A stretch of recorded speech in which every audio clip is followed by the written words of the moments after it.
வணக்கம்.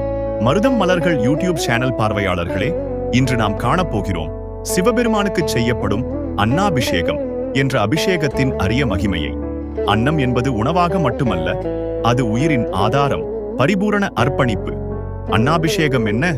ஆண்டுதோறும் ஐப்பசி மாதம் பௌர்ணமி நாளில் சிவாலயங்களில் சிவலிங்கத்திற்கு அரிசி, பால், நெய், தண்ணீர், தேன் முதலியவையால் அபிஷேகம் செய்யப்படுகிறது.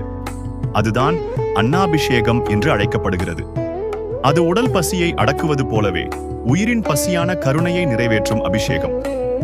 அன்னத்தின் தத்துவம் வெறும் அரிசி அல்ல, அது பஞ்சபூதங்களின் சக்தியை தாங்கும் உயிர் ஆற்றல்.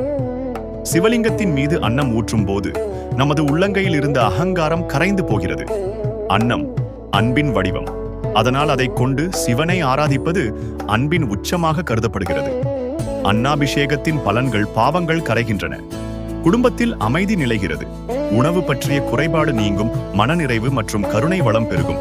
இதனால் பலர் சிவாலயங்களில் ஒரு முறை ஆனாலும் அன்னாபிஷேகம் செய்ய வேண்டும் என்று விரும்புகிறார்கள். முடிவுரை: அன்னாபிஷேகம் என்பது உணவின் வழியே செய்யப்படும் பரம பாசம். அது அருள் பிளஸ் அன்னம், அன்னாபிஷேகம். இந்த அபிஷேகத்தை காணும் நேரமே தியானமாகிறது.